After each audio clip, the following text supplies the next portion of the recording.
I'm Stacy Tisdale for Howdini.com. Do you know the most effective ways to study for a test? Do you have to cram, or is it better to have a system? Here to help students and parents of students everywhere, Dr. Cynthia Green, psychologist and author of Total Memory Workout. Thank you so much for joining us. Now, what are some of the reasons that we have so much trouble remembering things for tests, even after we study? One of the things that happens is we just simply get nervous. Secondly, we don't often leave ourselves enough time to prepare for tests.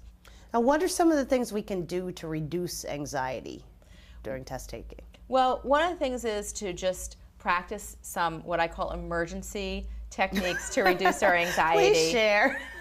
Some things like training yourself to take deep breaths, to count backwards from 20, or even to have a visualization where you can, practice beforehand, imagining something that makes you feel peaceful and calm, so that you can have that image, something that you find relaxing, and you can go to that place to help yourself calm down.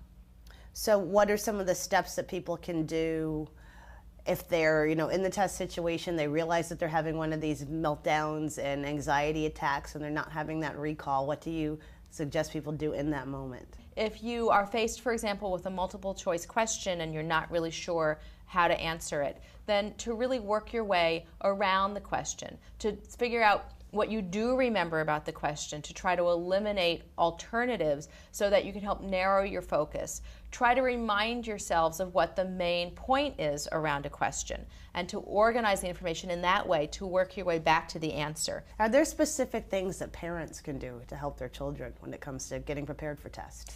One of the best things I think we can do as parents to help our kids is to teach them good test-taking habits. Learning how to take a test is also learning how to be prepared in terms of getting adequate sleep, eating well, dealing with stress effectively, and finally organizing ahead of time.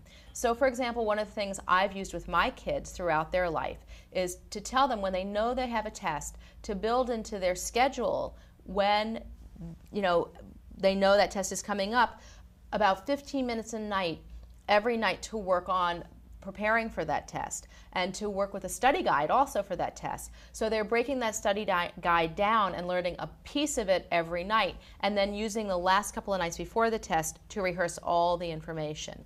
When I think back to college and high school, I remember cramming for those exams, cramming that information. I think I actually thought, if it's right up there up top, newly in my brain, it'll be right there. Talk to us about cramming.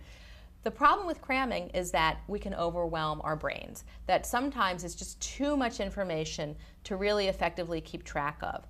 What I would suggest if someone really has to cram is that they try to distill down that cramming to what they really are going to need to know for that test, so that they at least place some limits on what they're trying to retain. Great advice, Dr. Cynthia Green, psychologist and author of Total Memory Workout. Thank you for joining us. Thank you.